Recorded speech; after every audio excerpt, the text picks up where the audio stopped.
bases dropped on a honestly pretty much perfect Tuesday morning. A little chillier, not quite as like blazing hot at 9 o'clock in the morning here in Atlanta. It's a good thing. It was a nice walk with the pup this morning. It's a Tuesday Thoughts edition of the show here at SDH this morning. That means pretty much anything's fair game. So use the hashtag Tuesday Thoughts. Tweet at us at Soccer Down Here. Let us know what's on your mind on a Tuesday during the international break, although there are some teams that still have some matches to play in Major League Soccer. We'll run through the matches from the weekend along with some news and some rumors as well. We'll talk about what's going on in Nashville and Miami. Nashville has released their ticket information for 2020 at it is not LP Field. It is Nissan Stadium now. Man, all the sponsors, John, I can't keep up with who's where anymore. No, I know, and that's part of the nerve-wracking part of all of this. I knew it was Nissan, and I saw that somebody had like put LP Field, and then that threw me. Like, wait a minute, that's the old one, isn't it? That was it's 95 years ago when it was LP Field. Yeah, it's confusing sometimes. So they've released their pricing though, and kind of the way things are going to look for their season tickets, and there's conversation about it because people freak out and people yell and scream and stomp their feet, either in a positive manner or in a negative manner, and sometimes like the same news gets two people standing next to each other doing the opposite. So, that's where you're at. Miami's also making some noise, or at least people around Miami are making some noise in terms of rumors and things going on in South Florida. We'll get into all of that as we go this morning as well. Joe Patrick from Dirty South Soccer will join us at 10 o'clock. But let's get started with the weekend that was in MLS. We talked a lot about Atlanta's match yesterday, but let's look at the rest of the schedule from the weekend, and we're going to start with the Canadian battle in Vancouver. But before we get into that match itself, Toronto made some news yesterday. They get Omar Gonzalez. He won't be joining the team until the summer window, which really made me ask what happened. This was supposed to happen before this window closed in May, and it didn't, and then now it does about a month late, and now he can't play for another month. What? Uh-huh. Huh? Yes. Why? Okay. Yeah. What in the wide world of sports happened here that made this almost like the terminal delay that it was? Well, we know what happened. I mean, somebody didn't get the job done. And the thing that it comes down to is why? Because you were going to get it done. You got it done. Why did it take this long where you lose 2 months of potential play for a center back that you could really use? That's the problem here, is if you're going to do it, do it. If it costs a little bit extra to get it done before the window, I think you would have rather had the points, because Toronto, since the window closed, and let's just go back and take a look here. Since the window closed, they are 0-4-2. Since the window closed, they have conceded 10 goals in 6 games. Not horrible, but would have been nice to have another center back. Now, is Omar Gonzalez going to light the league on fire? I don't know. I think he's better than some people would like to say. I mean, he's not hopeless. Is he going to be the defender of the year? Probably not. But would he help a Toronto team that has been battling injury, that hasn't had a lot of options, with Drew Moore having consistent issues with injuries? Yeah, he would have been helpful. And the fact that you lost 2 months out of it just... Because that's on top of the Pozuelo deal taking a while to get done. That's on top of Giovinco coming into camp and all of those issues that happened. That's on top of Victor Vasquez and that transfer out. That's on top of we're going to sign more people once we get the designated player, and you get Pozuelo, and then it didn't happen. So all of that combined, you have to wonder what's going on in Toronto, and more importantly right now, you have to wonder what's going on after 0-4-2 in the last month and going to Vancouver and getting a 1-1 draw. They did score late off a deflection. Nick DeLeon maybe shot, maybe cross, deflects in. But Vancouver was the better team here, and they have to feel pretty bad about not getting 3 points. Okay, can I ask another series of questions? Sure. When was the Nick Hagelin trade? That was a long time ago. That was January? Yeah, that was a while ago. Okay, so you make a trade where Nick Hagelin goes to Cincinnati so you can get the top slot in the allocation order. Is it reasonable to surmise that somewhere between January and June 3rd that Omar Gonzalez was one of the guys at the top of their list for guys that we'd like to bring in? No, that's done because they tried to get it done before the window closed. Like, we know that part. That's done because that was, remember, out of Toronto, it was Omar Gonzalez is going to join before the window closes at the beginning of May, like way past the Hagelin deal. That was the target. We already know that. They didn't get it done then. It fell apart at the last minute. I mean, it was supposedly ready to go. And then now, a month later, oh, yeah, we're good. It's going to happen. But he can't play until the window opens. So, yeah, we knew that. Yeah. That's what it was somewhat rhetorical, was what I was... Yeah, but there's a couple things here. I mean, Atlas isn't going to sell him in January, flat out. They wanted him for the season. Season was over before the window closed. This is what I'm saying. Like, you can throw shade, but you got to direct it the right way, because Toronto trading Hagelin in January, they get the top spot in the allocation order. If it was Gonzalez, then okay, cool. You weren't getting him until the end or the beginning of May at the earliest. So anything between those two, not happening because Atlas. But can you not clear the runway between date 1 and date 2? So the second that you can get him, you bring him in. Yeah, I mean, but it's the same thing we're saying. Like, I'm sure they didn't start talking to him the day before the window closed in May. I'm sure they didn't start talking to Atlas then. However long the conversation was, you had a deadline to get it done in May, which was realistic after the season ended. After Atlas, I don't think they made the playoffs. Gonzalez wasn't playing, so by that point he is out of the picture.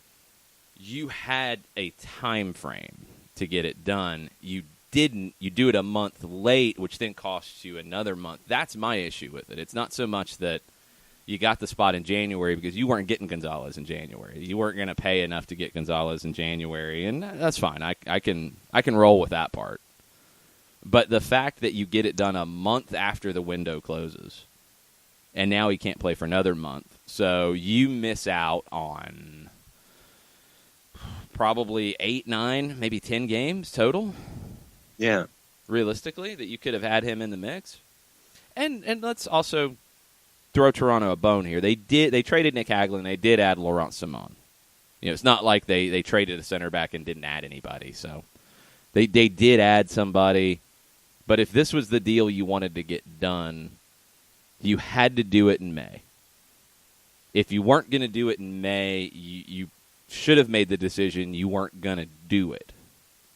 Because this is a bad look where you don't do it, month later, okay, yeah, let's do it. And now you still can't use him for another month. Like that's not a good message to your fan base, in my opinion. No, it's not. And I mean, you look at, and I'm rubbing a furrowed brow.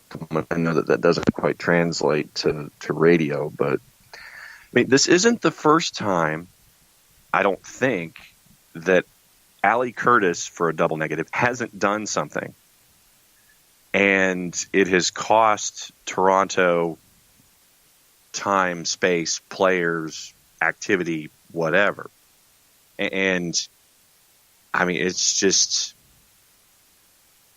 stunning to me at points that if you had this idea and you didn't do it, and then it costs you it ends up costing you 2 months to have someone at the back that you know can help you at the back, and to cost you 60 days and a handful of matches when you know you need the help. It's like, what's going on? And I guess that to me is the larger question. You're throwing shade at Ali Curtis. He hasn't been in the job for a whole year yet. So the Giovinco stuff, the stuff that Ali Curtis didn't do, is not all Ali Curtis's fault.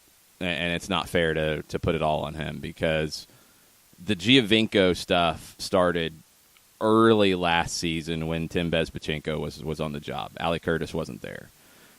That issue with Giovinco and his upset feelings and the way he had been treated is far more on Bezpachenko. I think Curtis just had to try to manage it and get out of it, and he did eventually. I think things were also potentially held up again because of the Columbus situation, where they didn't officially take charge, the new ownership of the team, until very late in December. The Bezpachenko thing was probably somewhat held up because of that, and it was awkward. Curtis didn't come in until January, if I'm not mistaken. And you're hitting the ground running with your top player upset, with two other designated players whose contracts are up at the end of the year, with Victor Vasquez wanting to take a big money offer and leave.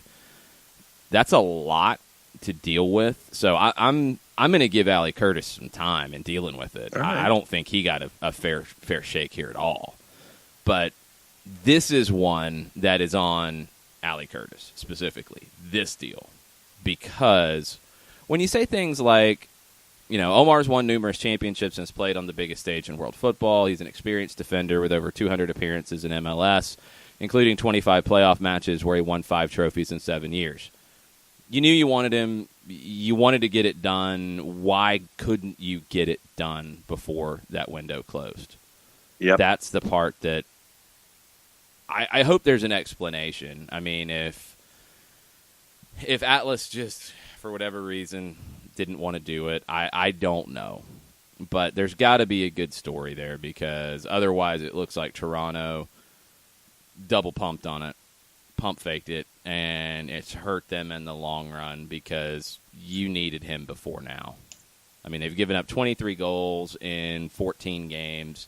They're 17th in the league in defense. They haven't won in 6. They've given up 2 or more goals 9 times in MLS matches this year. You could have used him by now. And if you were going to ultimately do it, I hope you got a great discount, and I hope you're going to be able to use some of that money to go do something else. Otherwise, you wasted time. And that, to me, is really, that's the larger thing here. Was it a double clutch? Was it, why did this take so long? And that, to me, is the larger question in all of this. If this was your number one target. Well, take so long. Let's go back to May. And let's go back to a report from Paul Tenorio. May 2nd is when it hit MLSsoccer.com. Former LA Galaxy star and U.S. international Omar Gonzalez is in talks with the Reds on an MLS return. They were still in talks over salary and other contract details. Signing could well require the use of targeted allocation money. Ali Curtis told MLSsoccer.com, "We're in talks with a few select players. We have the number 1 allocation ranking, so if MLS reaches agreement with Atlas, we would have the conversation. Don't like to comment publicly on players that are under contract. With that said, he's been a champion in every place he's been. It's always interesting. Window closes on Tuesday, so if anything were to get done, it would need to happen quickly." He puts it on MLS making that agreement with Atlas, which is a little interesting. I don't know if they didn't push hard enough, and from that quote, it would make you think that maybe the club didn't push hard enough to get the deal done. I don't know. Okay. I would love to get more of an explanation. Would love to get more of an explanation from Ali Curtis. Toronto Sun from May 6th and Steve Buffery at the time. Sources tell the Sun that once my screen can scroll up appropriately, Gonzalez's current team isn't selling, though it's not a question of cash. The source said Liga MX has decided they value him too much and want him to stay, disappointing TFC officials. The primary transfer window closes on Tuesday. So maybe Atlas played hardball. Who knows? But it gets done now. He'll be able to join July 7th, and Toronto, between now and then, has a few matches, including one June 26th against Atlanta United, that they'll be without their big new signing. Potentially it'd be without him anyway because he could be on the Gold Cup roster. We're waiting for that roster to get finalized. The U.S. plays Jamaica in a friendly tomorrow. Roster should get finalized immediately afterwards. Let's go ahead and take a break here. We'll come back. We'll run through the matches in MLS, some of the storylines from the weekend on the field in the league, and we'll start with that Toronto 1-1 draw in Vancouver. Hang out with us. We'll be right back after this. Today's show is presented by Appolinsky & Associates, personal injury lawyers with over 30 years of experience, supporters of Atlanta United, Faction, and Inter-Atlanta Youth Football Club. If you've been hurt in a wreck, contact Steve today at steve@aa-legal.com or call in 24/7 at 404-377-9191. The initial consultation is free. A ranger station. I'd like to report a bear hug. Okay. I put out my campfire and Smokey Bear hugged me. So you drowned the fire, you stirred it, drowned it again, and felt that it was cold? Uh-huh. Yeah, he's just letting you know you did good. Bear hug from Smokey Bear. Status update. I'm gonna let you go now. There are many ways to start a fire, but one sure way to put it out. Learn how you can do your part at SmokeyBear.com. Sponsored by the U.S. Forest Service, Ad Council, and your state forester. We know that every driver is different, and a one-size policy does not fit all. That's why Country Financial offers a variety of discounts, so you get the coverage you need and the savings you deserve. From good driver to good student, multi-policy to multi-car, we've got a discount to suit every driver. Call Jason Wright at 678-568-6871 today to see what you could save. On Facebook at Jason Wright Agency or by phone at 678-568-6871. Discounts vary by state. Policies issued by Country Mutual Insurance Company, Country Preferred Insurance Company, or Country Casualty Insurance Company, Bloomington, Illinois. Every hiring manager knows that a company is only as good as the people it's made from. So where do you find the best people? That may surprise you. Meet the grads of life. Young adults of unique determination and experience. An ideal fit for your company in an entry-level position, internship, or even mentorship. They might not have every qualification you typically look for, but they're exactly who your company needs. This is talent worth knowing about. Go to gradsoflife.org to learn how to find, cultivate, and train this great pool of untapped talent. Brought to you by the Ad Council and gradsoflife.org. Welcome back. Soccer Down here, June 4th, Tuesday Thoughts edition of the show. We'll be getting to do some Tuesday Thoughts as we go this morning. We're going to start with some thoughts from BC Place on Friday night. Vancouver 1-1 with Toronto. Vancouver was the better team here, and they should have gotten out of there with 3 points. Freddie Montero, 84th minute penalty, gave them the lead. But Nick De Leon, I don't think it was a shot. I think it was a cross that was deflected in, but it counts all the same, and Toronto gets out with a point. What do you think about this one, John? Well, it just continues to add to the narrative of Toronto having problems with Western Conference teams for whatever reason. And, we've talked on the show about how under Marc Dos Santos, Vancouver is gradually working their way. I know obviously Dos Santos wants to bring in other players that would more fit his style, but in the interim with the guys that are there, they're figuring some things out, and they're being a pain in the butt to a lot of teams recently. And yeah, you got to figure out 3 points though at home. That's unforgivable. And then but right now, just the thing that I look at the most is that Toronto continues to struggle against Western Conference teams for whatever reason. And, I know that it's a 2-point difference for Vancouver, but late goal for TFC, but you end up with a a shared result. But yeah, Toronto to me is just still a head scratcher when it comes to the West. That's just weird coincidence. I mean, there's zero logic in it as to why Toronto would have problems with teams in the West. So it's just one of those things that happens sometimes. Vancouver 3-3-3 at home. That's just not good enough. And yeah, Mark Dos Santos is still figuring it out. Yeah, you're still trying to get some pieces in. I would expect them to be busy in the summer, but you had 3 points in the bag, and when you look at what that 3 points would have done, that would put you in 7th place, and you'd be in a playoff spot. Can't drop those. There's no excuse for it. You cannot drop those if you're Vancouver, no matter what stage of the process you're in. Can't drop 3 points at home if you're Montreal either, and they weren't even in it. Orlando pummeled Montreal 3-0 at Stade Saputo. 3 goals in the first half for the Lions. It started with a penalty for Nani Tesho Akindele, one in the 36th, and Will Johnson in the 42nd. 2 Canadians score in Canada for Orlando, and that's 2 wins out of their last 3. Pretty good for Orlando. Yeah, and this one to me was one of the stunners of the weekend. For a team that is so good, that we've seen that is as good as they are defensively in Montreal, for 3 goals in 15 minutes, one of them obviously being the PK, but then you end up with 2 in 6 minutes with Akindele and screaming Will Johnson. This to me was just one of the more stunning results of the weekend, and I can't really put my finger on it other than I have no earthly idea how this fell out. One reason is Tesho Akindele has been pretty good up top, and he's been better than Dom Dwyer. Yes. That's surprising as well, but this group for Orlando, up top it was Mueller, Akindele, and Nani. Midfield it was Higuita, Mendez, and Johnson. It worked. It worked, and keep an eye on Orlando. Right now, they are in 8th place in the East. They're level on points with Toronto.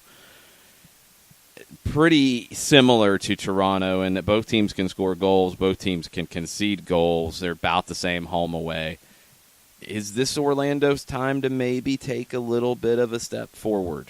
Keep an eye on them, because every time they've done this in their history, it's been followed by a step backwards. And we'll see where they're at. They're up next in Open Cup play against Memphis next week. Red Bull Arena, New York Red Bulls, dominant performance, 4-0 over Real Salt Lake. It wasn't dominant from the get-go, though. Scoreless at halftime, and in the second half, it all fell apart for Real Salt Lake. Own goal in the 58th. Royer scored again a minute later. Murillo, 5 minutes after that, Omir Fernandez puts it away in the 83rd. Strong performance from the Red Bulls, even though it took them a while to get going. Yeah, and, this is, you look at Red Bulls, and I would have thought that this would have been one of those performances where it would have been a win, just not 4-0.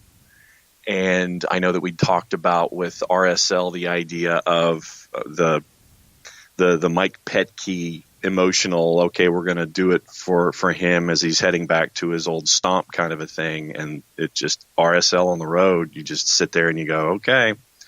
And they throw up another clunker on the road. And I think that road play again is going to be the downfall of RSL, or whether or not they make the postseason. It's going to come down to this again for another year of RSL. And when you have results like this, it's not too optimistic for them when it comes to the postseason for me. Well, when you have travel like what RSL did, this is another match where the Red Bulls at home sit and wait for a team that played on Wednesday.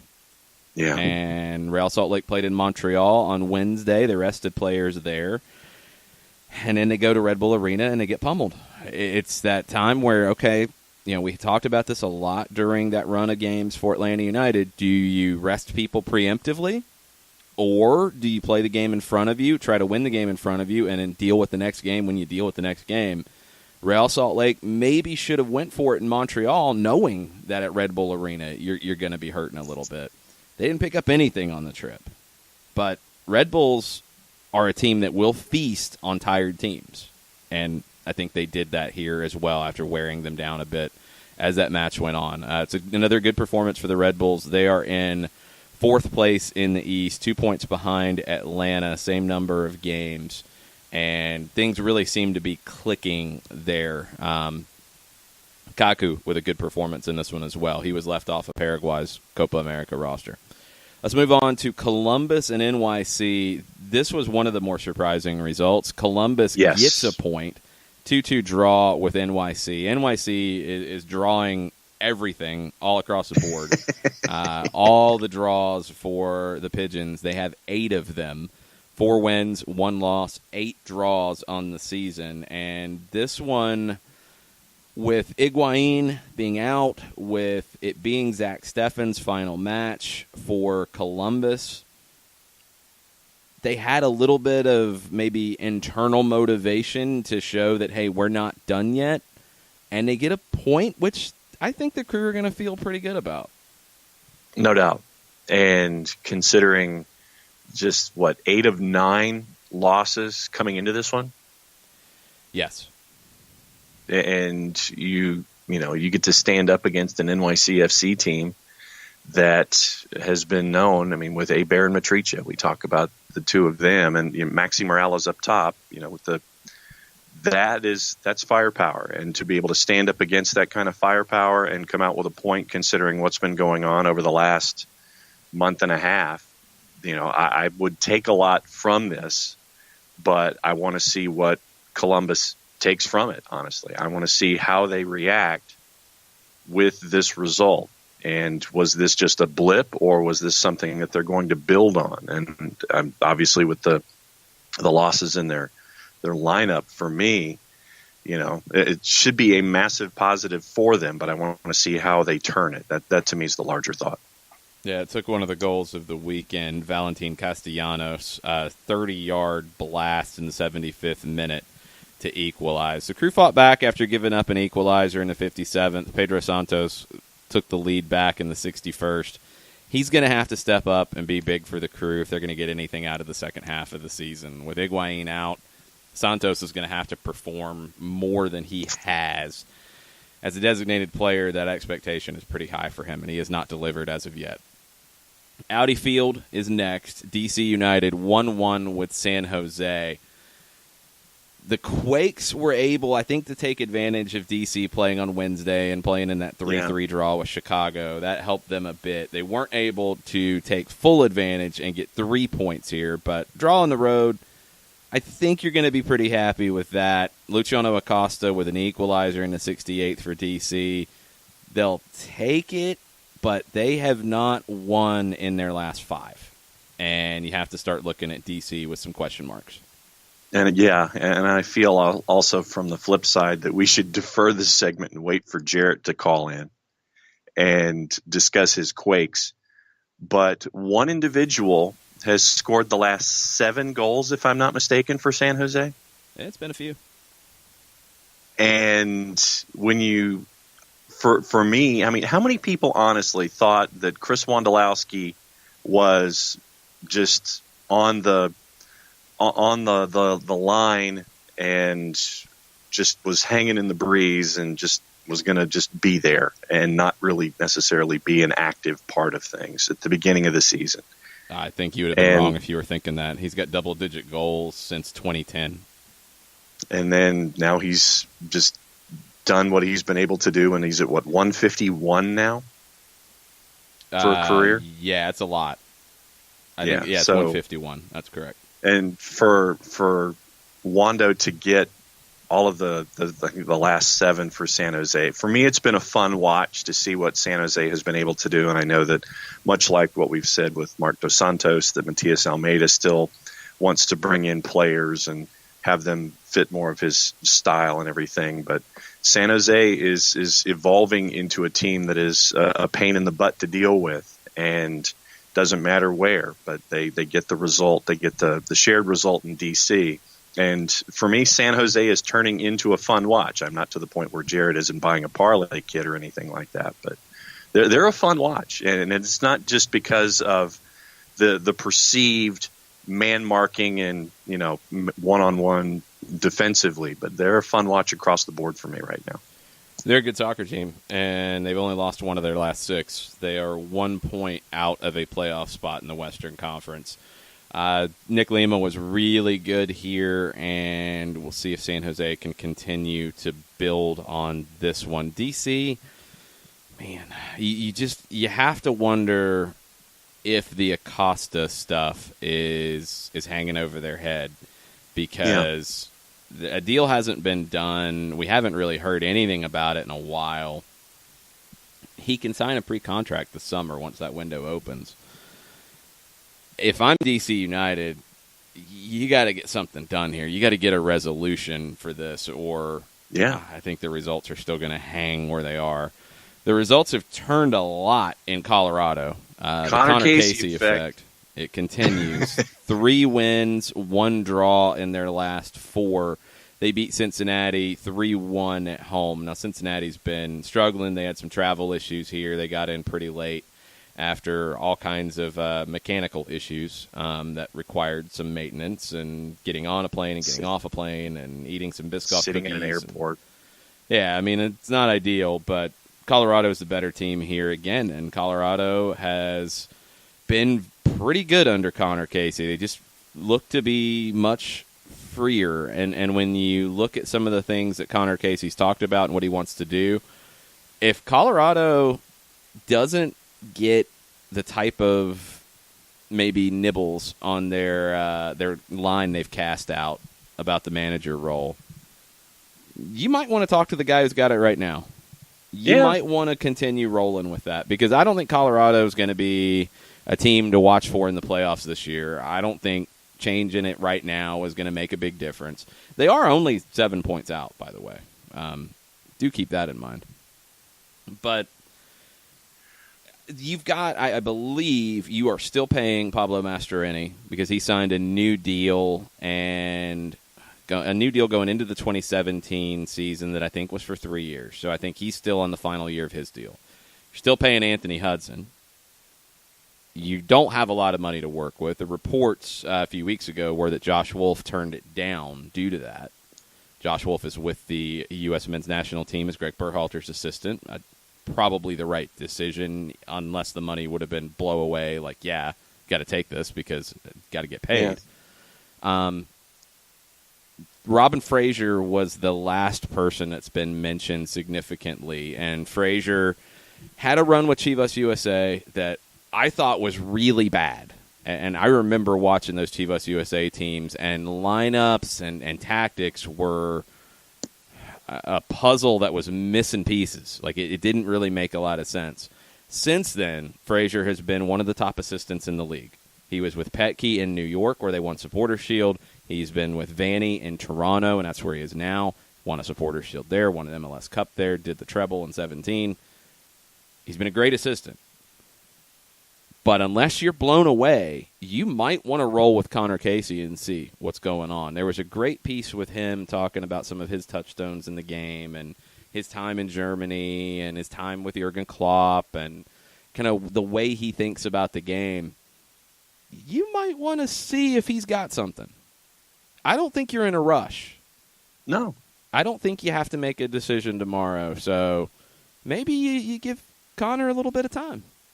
And that's the way I'm looking at it. With what you're seeing right now and how the team is responding to Connor Casey, and for a team that started out as poorly as Colorado did, and then you get rid of Anthony Hudson, you bring in Connor Casey, and I think that there's something to be said for how you respond to the new guy. And if they're responding to him, let it ride for a while. Let it see if it continues. And if it continues, then I think that you may have found your answer by just being patient and sitting there and seeing, okay, they see what Connor Casey wants to do. They're responding to him. They're doing well. So why upset the proverbial apple cart and try to find something when it already may be there in front of you? And so I am right now of the mind of, let Colorado and Connor Casey take it for as long as they possibly can. And if it continues to increase things momentum wise and, they close that 7-point gap, I don't anticipate them being a playoff team. But I'm just saying that if they show signs of improvement with him as the guy on the touchline, why upset that momentum, and why try to bring someone else in who could completely and totally just deconstruct what's been built, not just formationally, but emotionally, and the vibe that's there. So I'm all for letting Connor Casey ride as long as possible when it comes to what Colorado is doing right now. It was later in the season in 2010 when DC United went through something like this. Kurt Analfo was in charge. He was let go before the end of his first season, and Ben Olsen, who had just retired the year before and joined the staff as an assistant, was given the interim job. And DC looked around after the rest of that season and looked at different options and ultimately decided that they were going to keep going with Ben, who had seen the rest of 2010 out, and there have been some promising things in it. He's still there. Sometimes that is the best situation. And Connor Casey is a Colorado Rapids guy through and through. That worked pretty well for Mastroeni at points in his career. I don't think it's going to hurt Connor Casey. And I don't think there's any benefit to rushing into a decision right now. I say finish the season out and see where you're at. And by then, you're out from under the Mastroeni money. You've got more money to work with. And if it's not the right fit with Casey, then you can move on and you've got more to work with. And I think you can probably be in a better situation to get who you want to get. So unless, and this is, the caveat, unless you've talked to Robin Fraser and he has won you over on what he is telling you about how he wants to play. I just have some reservations based off those Chivas USA days. And, yeah, it was Chivas USA, and, yeah, it was a while ago. But there was some befuddling lineup choices in that time, and there was just some weird things going on around that team. I thought they had more talent than they showed. He's definitely learned since then with his experience with Petke and with Vanny, but unless he has blown you away, I say give Connor Casey some time. Houston Dynamo, Sporting Kansas City, 1-1 draw. Pretty good match as well. Johan Quazé gets the goal for Kansas City in the 63rd. Albert Ellis answers back in the 69th. Good point for Kansas City, not enough for Houston as they try to be one of the elites in the West. These are the games at home, if you're the Dynamo, that you have to win. Yeah, and they tried their best to pepper Tim Melia with 15 shots, only 5 of them on target, though. But 5 on target's good. These are things that I think sometimes we don't clarify. 5 shots on target, that's really good. It doesn't sound like it, and you're gonna say, oh well, no, that's not good enough. 15 shots and 5 on target, that's not good enough. All right, hold on 1 second, and we will talk about why 5 shots on target is not something to be freaking out about. So you look at the numbers around the league. All right. Your average shots on target per match. Number 1 in the league's LAFC, 6.6. 2, Philadelphia, 5.5. 3, Toronto, 5.4. 4, Sporting Kansas City, 5.1. 5, Atlanta, 5.1. 6, Chicago, 4.9. 5 shots on target, top 5 of the league, top 6 of the league. So that's good. That's not a bad thing. Even though it's 10 shots not on target, 15 shots would be, if that was your average, you'd be second in the league. 15 and 5, that's not bad. So then looking down the other stats, another one steps out to me, and it's the 21 crosses to only 2 for Sporting. Yeah, but if you're Houston and you've got the targets that you do, they're built differently. 21 crosses for an Atlanta team, the way they play, doesn't feel right. 21 crosses for Houston makes a little more sense. And that's what I'm asking. You need better crosses than only connected on 24% of them. That's number 1. If you're going to put in that many crosses, you need to be getting more out of it. But Yeah, when you have Manotas and Ellis in there, and Ellis gets the goal, in that type of situation, you can put some crosses into him. If you're not able to get through the middle, and with Kansas City, generally the middle is pretty strong with Ilie, with Felipe Gutierrez. Busio was in there in this one. Yeah, you're going to be getting out wide. And if I look at that Kansas City lineup and I see Sinovic and Hassler as the outside backs, and I see the two center backs, Graham Smith and Botan Barath, not your ordinary center backs, going at them both wide and then with crosses, not really a bad strategy here. And I mean, Houston had their chances. They had a lot of chances, 15 shots, 5 on target. That's a good night. So just not a good enough night, as Tim Melia does Tim Melia things. And the Dynamo are still unbeaten at home, but 2 more points here, and you're level with Seattle in the Western Conference, and you create a little bit of separation from the rest of the pack. You don't get that. And Kansas City, they're going to be happy about that point. On the road, you're going to take it. And I think the point that you just made is that Houston's got to have full points in situations like this. You have to take advantage of these situations. To be elite, yes. And I think that's where they can be.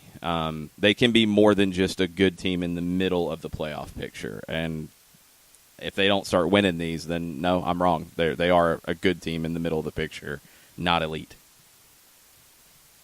And that's what we have to look at here, is that how many of these opportunities are 2 points less than you would anticipate when it comes to these matchups, whether it's at home or something on the road where you would think that Houston would be getting a full result. But yeah, the 2 point gaps in results for me is what I'm going to be looking at with the Dynamo. Well, the biggest question for the Dynamo is they've only played 4 times on the road this season. So they've struggled on the road in the past. That has to change, or they're going to be towards the bottom of the playoff picture. 6-0-3 at home is pretty good, but you've got 13 games on the road the rest of the year. And you're going to have to pick up more points on the road than you have been doing historically. And we'll see if they can do it. Seattle couldn't pick up points on the road. They went to Dallas, and Dallas took the 3 here. 2-1 win. Lightning delay forced the kickoff back an hour, 45 minutes. Dallas hadn't won in 6. Maybe they need more lightning delays because they get 2 goals here, both own goals. Xavier Arriaga and Brad Smith own goals 5 minutes apart. Raul Ruidiaz gets a goal back in the 65th, but Dallas was able to see it out and hold the 3 points, a much-needed 3 points for Dallas. And in the shots discussion that we've had in previous matches here in this segment, 14 shots, only 1 on target. 4. Dallas. You got 2 goals in this this match, and they were 2 OGs. And but then let's flip it. Let's flip it. You get we're gonna criticize Dallas here. 5 shots allowed and 2 on target. Right. Yeah, you're okay. And when goals happen, it does change the way a game plays out. So in this case, you get those 2 own goals. Late in the first half, you're able to sit. You're able to defend more, and you stifled Seattle completely. I mean, this is a Seattle team that has scored 25 goals this season, and you held them to 5 shots. I mean, that's epic defending. And it's not epic defending in the way that we normally think of it, with a goalkeeper standing on his head. He didn't have a whole lot to do because you held the opposition to 5 shots. That's really good work from Dallas. Can I ask you a question real quick? Yes, go ahead. All right. So in looking at the disciplinary report, I've heard of unsporting behavior. I've heard of time wasting. But when Zdeněk Ondrasik gets a yellow for no impact on timing, what is that? I don't know why they would put it that way. He was a substitute, and he was warming up, and I think he played a little hide-and-seek with the ball, if I remember correctly, and delayed Seattle getting the ball back into play. So that's why he got the card. He wasn't even in the match. I don't know why they turned it that way. That doesn't make any sense. That's why I was asking. Yeah, it's kind of goofy. We've talked a good bit about Portland and LAFC. It's 3-2 for LAFC, and in a really entertaining game at Providence Park. Bob Bradley's talked about Carlos Vela being mauled. Vela is not the most fouled player in the league. I think he's around 9th or 10th this year in that regard. Ezequiel Barco is actually number 3 in fouls per 90 minutes.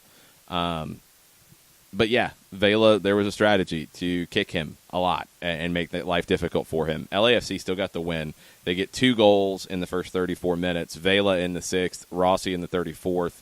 Portland answers back. Then Latif Blessing answers back to restore the 2-goal lead. Late goal for Brian Fernandez. That was an outstanding one, but it wasn't enough. And LAFC gets a big, big, big win here on the road, and they do show a lot of quality in doing it. Yes, and when LAFC is another one of those teams for me that is a fun watch, because when it is flowing for them, and that's the word that I'm going to use, it is a very, very pretty thing to see. And it is, a tremendous offensively when they're running down the pitch, and it just happens almost organically at times. And they're once again, they're another team for me that has almost turned into must-see television when it comes to how things are. And it's now even must-see TV away from home, because we know what they are like at Banc of California.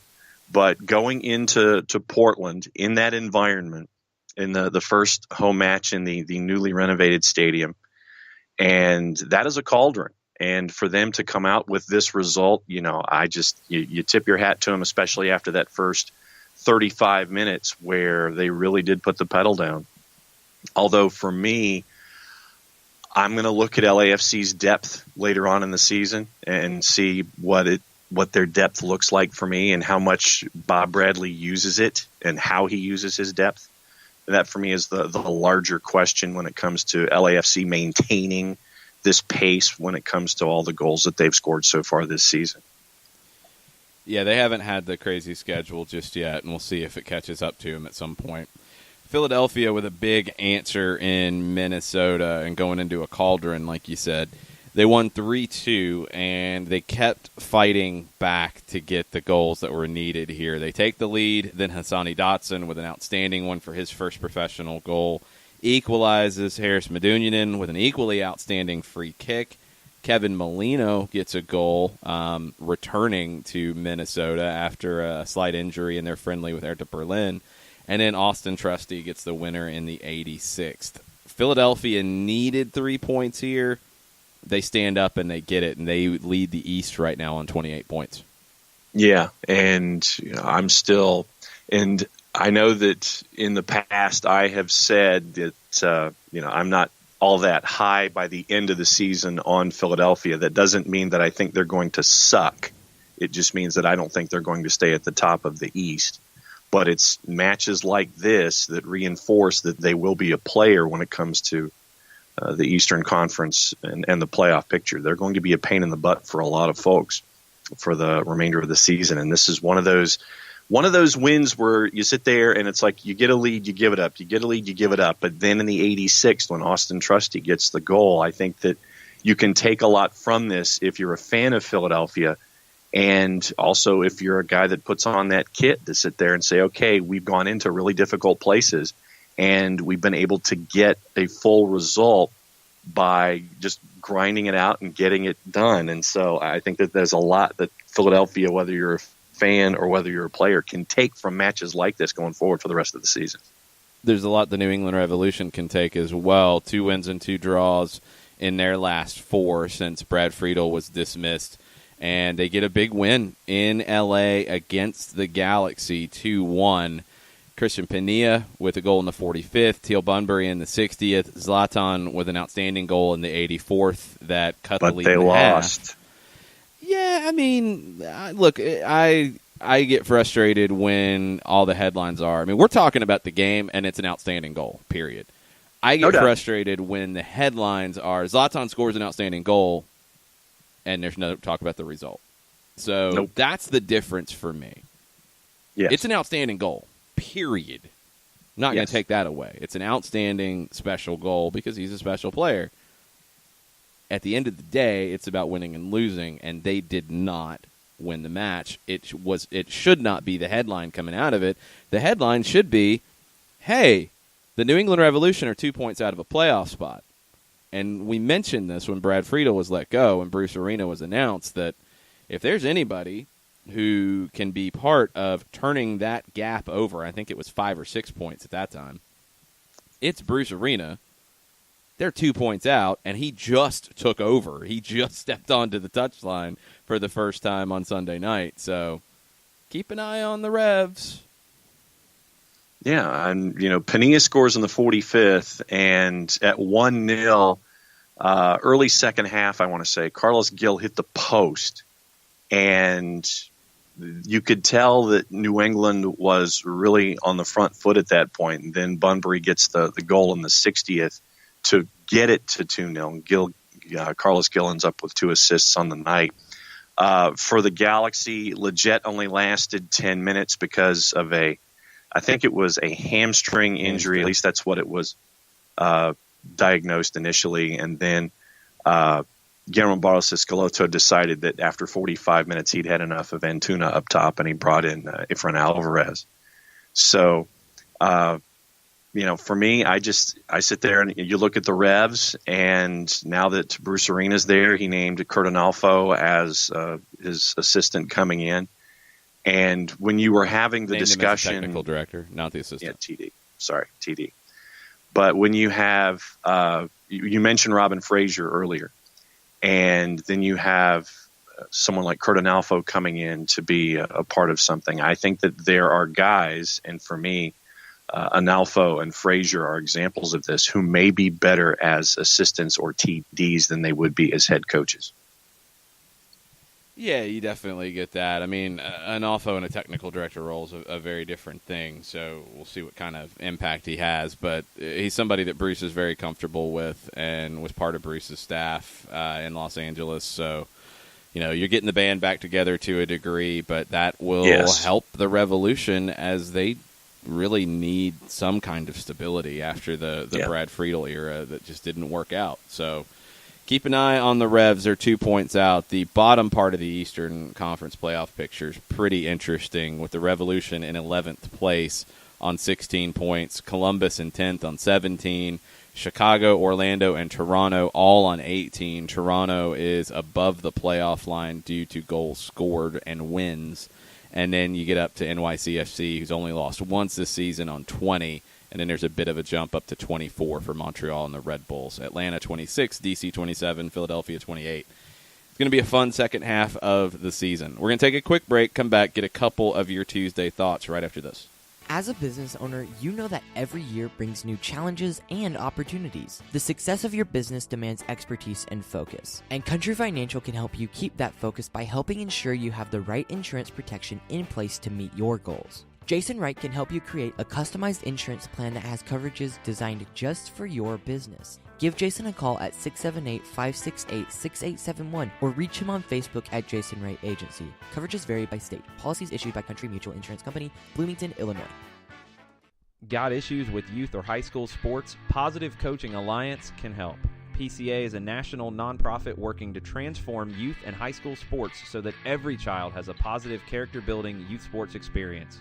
PCA provides live and online workshops to train double goal coaches whose first goal is winning and whose second, more important goal is teaching life lessons through sports. PCA also has workshops for parents and high school student athletes. For more information, please visit positivecoach.org. If you've been hurt in a car wreck, contact my friend Steve Apolinsky of Apolinsky & Associates. He's been representing individuals for over 30 years throughout Georgia and Alabama. Email him at steve@aa-legal.com or call him 24/7 at 404-377-9191. The initial consultation is free.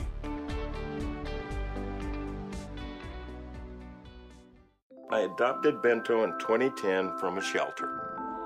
This cat makes me make art. He's always motivating me to draw pictures of him. He just is motivating artistically. He's my best friend, but a lot of people know him as Keyboard Cat. Keyboard Cat, YouTube star and shelter pet. Amazing adoption stories start in shelters. Start yours today. Visit theshelterpetproject.org to find a pet near you. Brought to you by Maddie's Fund, the Humane Society of the United States, and the Ad Council.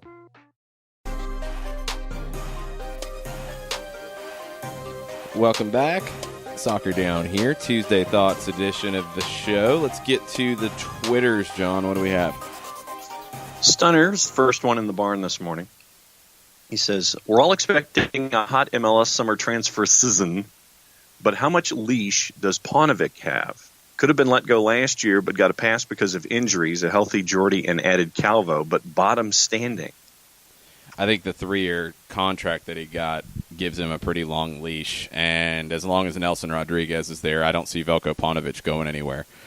I thought Paunovic deserved a new contract at the end of last season because he had a ton of injuries last year, and I put his tactical dalliances last year down to the fact that he had to mix and match and figure things out on the fly. What impressed me was how hard his team played for him at the end of the season. And that, to me, made it clear that he hadn't lost the group in any way. So I thought he deserved a new deal. 3-year deal felt a little long. Maybe not quite the Jim Curtin deal, but 2 years with an option, something like that would have been a little more appropriate. There's questions about Paunovic. I mean, definitely. I think this year he's had more of a healthy roster, and he's still flipping and flopping when it comes to tactics, and it's kind of all over the place, and you're looking for that identity that just isn't completely there. And I think back to the way that they tried to get Bastian Schweinsteiger free and pushing forward in the match on Saturday. It was obvious to me what was going on, and I think it was obvious to Frank de Boer. And that's why you bring on Breck Shea to play on the left wing to basically be an auxiliary defender, and you bring him in as that auxiliary defender to deal with Schweinsteiger as he's getting forward. It was pretty simplistic, and I think you needed a little bit more if you were Chicago, and you didn't get it. So Paunovic has to improve, but I think he's got a pretty long leash when it comes down to it. Let's take a break. We're going to get Joe Patrick on the line and talk more Atlanta and Chicago. We'll see what Joe thinks about Veljko Paunovic, and we'll see what Joe thinks about some of the other topics of the day right after this. Today's show is presented by Appolinsky & Associates, personal injury lawyers with over 30 years of experience, supporters of Atlanta United, Faction, and Inter-Atlanta Youth Football Club. If you've been hurt in a wreck, contact Steve today at steve@aa-legal.com or call in 24/7 at 404-377-9191. The initial consultation is free. A ranger station. I'd like to report a bear hug. Okay. I put out my campfire and Smokey Bear hugged me. So you drowned the fire, you stirred it, drowned it again, and felt that it was cold? Uh-huh. Yeah, he's just letting you know you did good. Bear hug from Smokey Bear. Status update. I'm gonna let you go now. There are many ways to start a fire, but one sure way to put it out. Learn how you can do your part at SmokeyBear.com. Sponsored by the U.S. Forest Service, Ad Council, and your state forester. We know that every driver is different, and a one-size policy does not fit all. That's why Country Financial offers a variety of discounts, so you get the coverage you need and the savings you deserve. From good driver to good student, multi-policy to multi-car, we've got a discount to suit every driver. Call Jason Wright at 678-568-6871 today to see what you could save. On Facebook at Jason Wright Agency, or by phone at 678-568-6871. Discounts vary by state. Policies issued by Country Mutual Insurance Company, Country Preferred Insurance Company, or Country Casualty Insurance Company, Bloomington, Illinois. Every hiring manager knows that a company is only as good as the people it's made from. So where do you find the best people? That may surprise you. Meet the grads of life. Young adults of unique determination and experience. An ideal fit for your company in an entry-level position, internship, or even mentorship. They might not have every qualification you typically look for, but they're exactly who your company needs. This is talent worth knowing about. Go to gradsoflife.org to learn how to find, cultivate, and train this great pool of untapped talent. Brought to you by the Ad Council and gradsoflife.org. You're listening to Soccer Down Here daily on SDH Networks, a division of OSG Sports. Find us at Soccer Down Here on Facebook and Twitter. The time is now the top of the hour. Peep, y'all.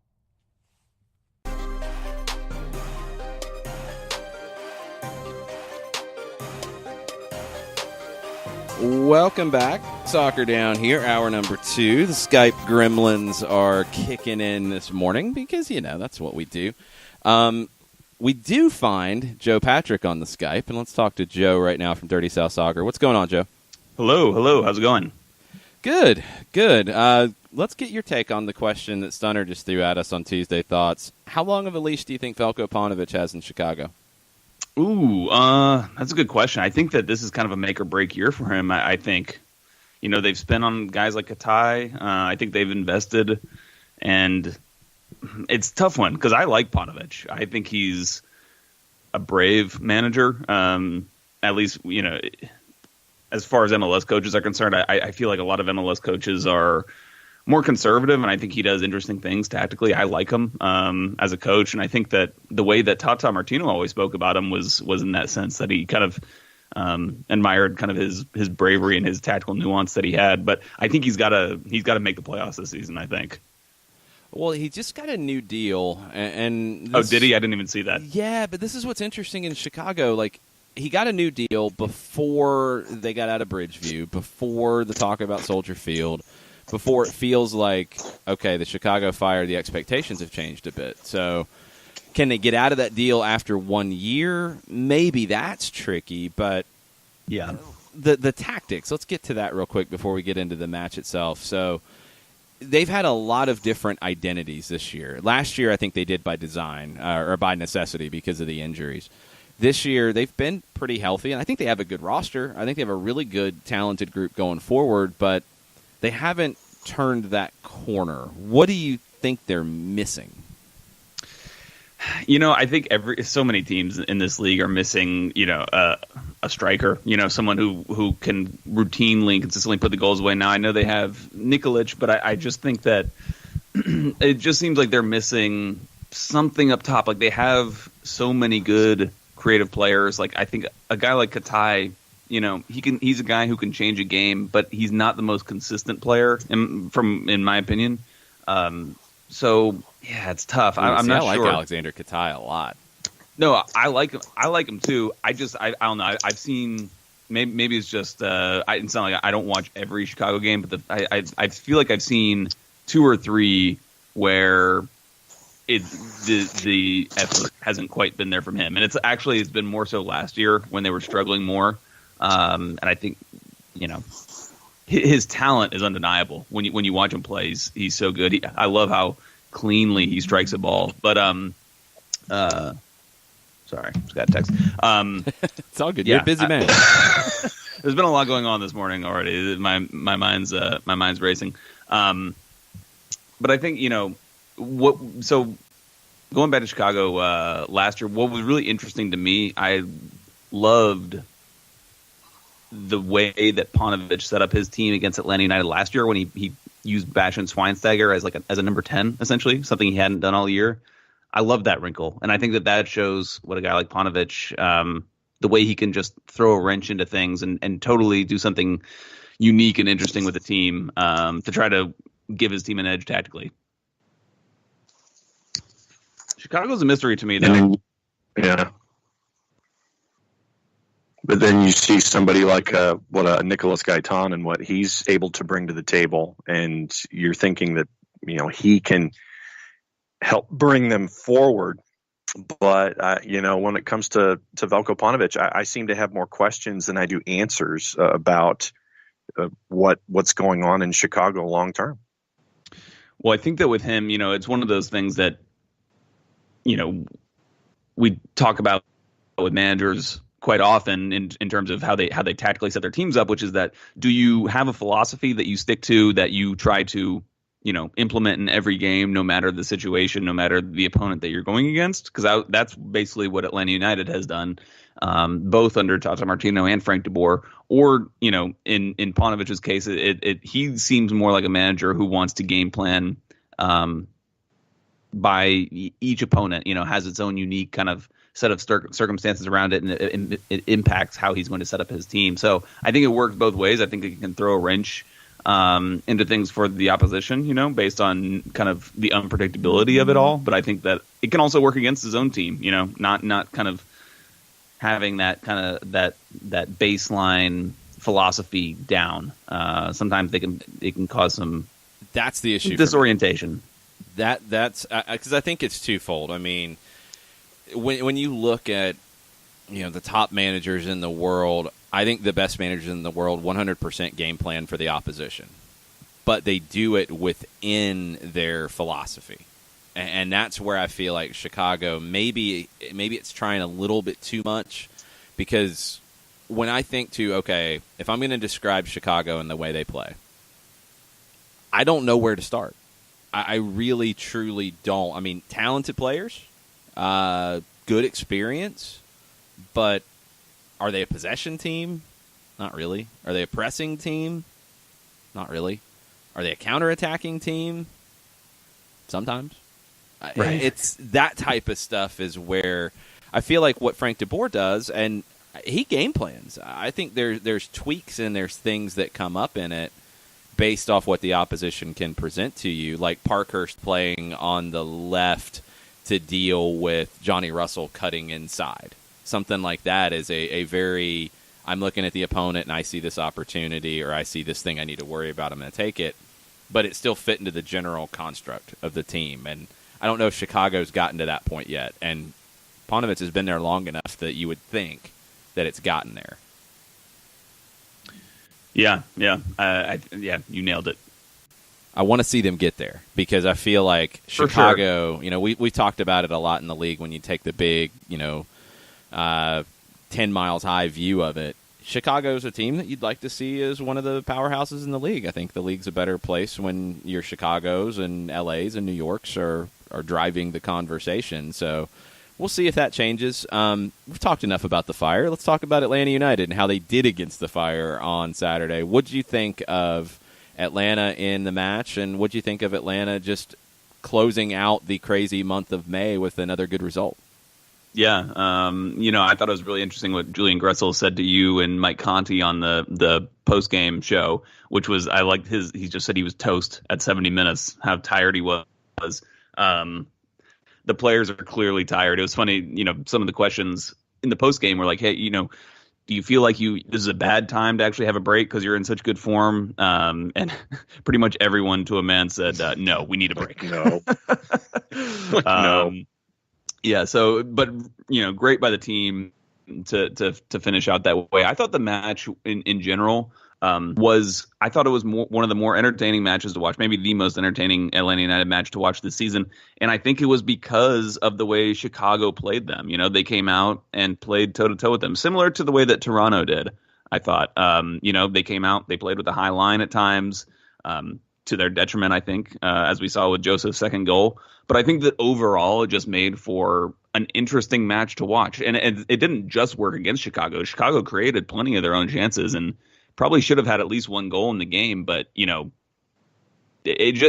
was just a refreshing change of pace to see a team come in and just try to, play a game of soccer and be the better team on the pitch at Mercedes-Benz Stadium. Because, I was covering the game for a Minnesota outlet on Wednesday when Minnesota came in. And it was really interesting talking to Brent Kallman, saying that, that basically the game plan was to play three at the back and have Joseph man marked by one of the center backs, probably the central center back. And then you have the two other center backs in position in the channels where Joseph likes to make his runs, so that he's basically smothered the entire game. And that, and then that kind of game plan just really emphasized how much teams are concerned with stopping Atlanta United, as opposed to, they're not trying as much to, build a game plan to help them score goals. They're trying to build a game plan to help them not concede goals and then hope they can just nick one, which is not the most exciting stuff to watch. So then, Joe, let me ask you this, and Jason, help me with your phraseology. How did you phrase this performance, the most complete performance by Atlanta United? Yeah, I could go there. I might have went there.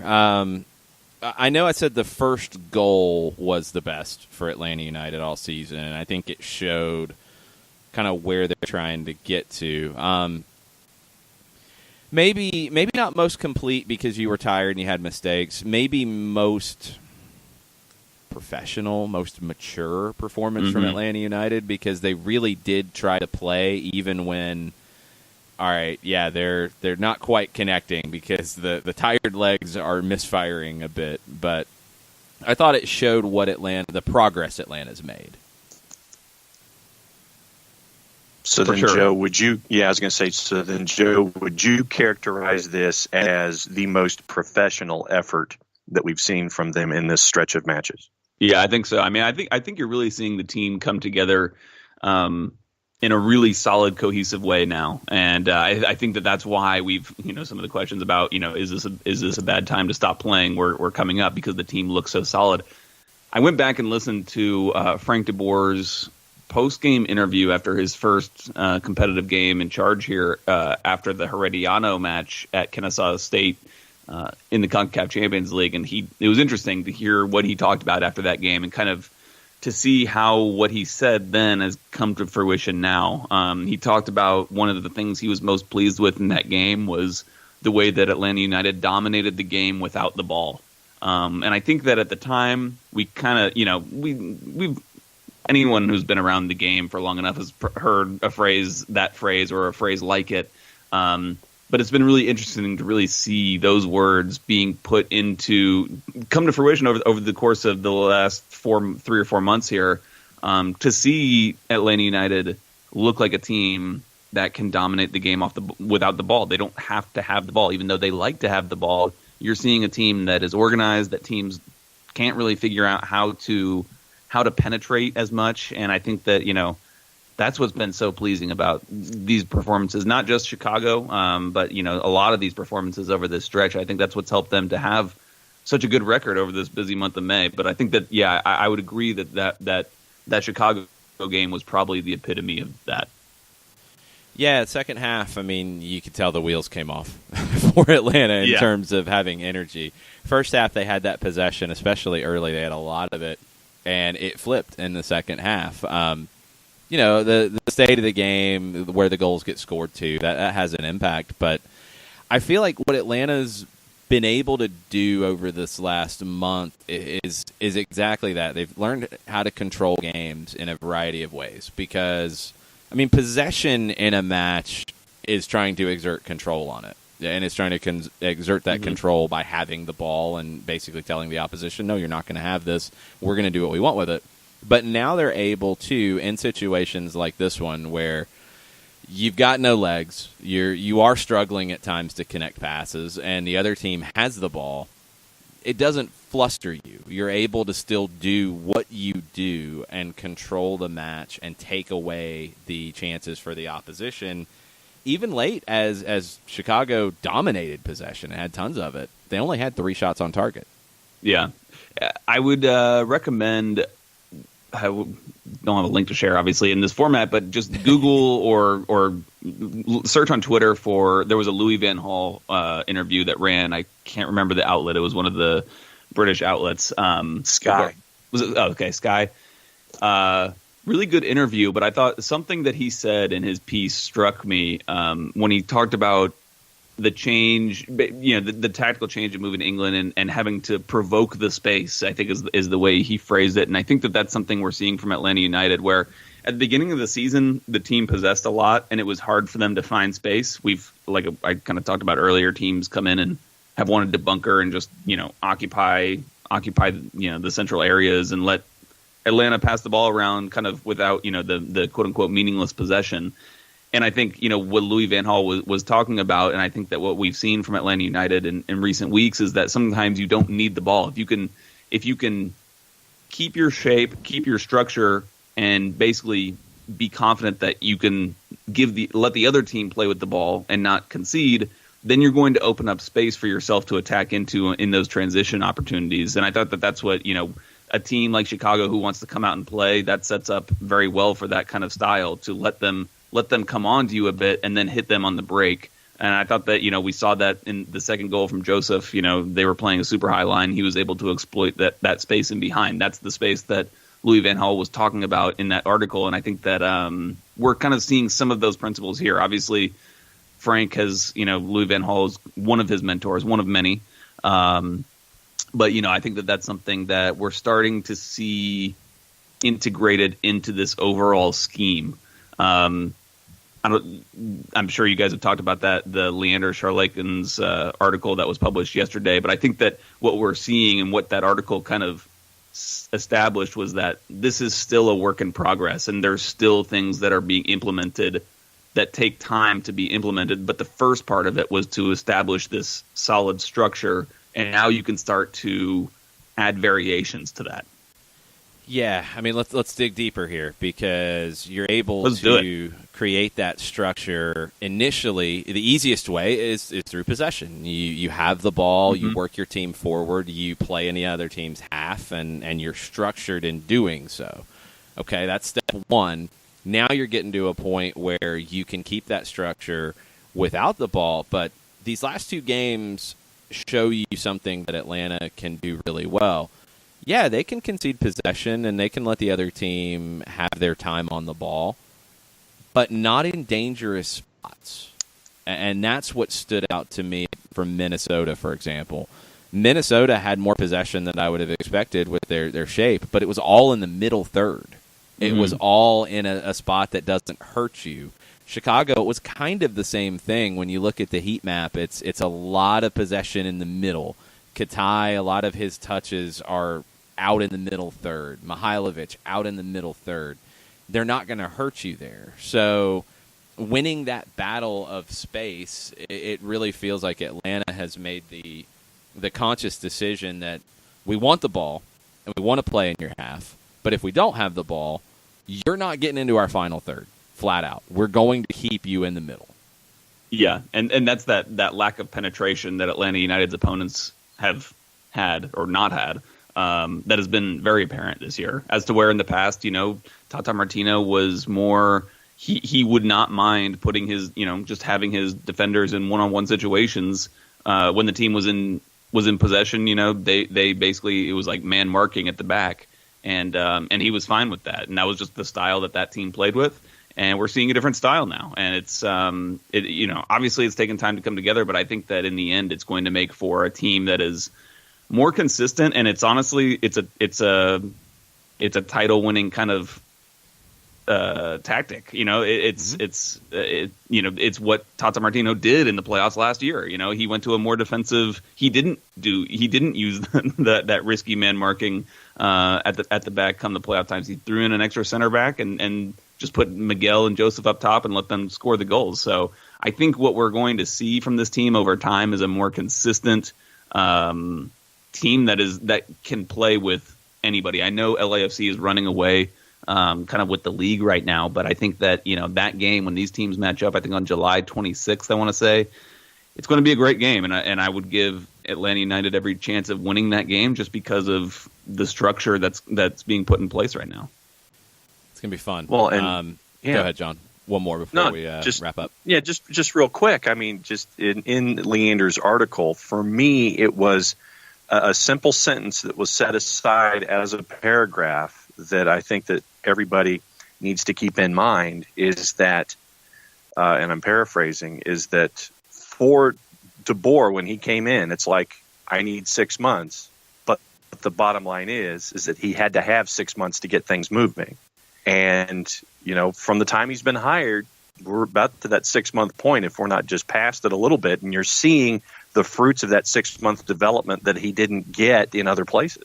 Yeah, for sure. This whole the article is fascinating in and of itself, but also the reaction to it, in my opinion, is fascinating because I think it took someone from the outside of the Atlanta United bubble to say this stuff and to have really good evidence from the manager as well. The best evidence that's really been presented so far, to be fair. But now now I feel like people understand what a lot of people have been, what you guys have been saying for a long time.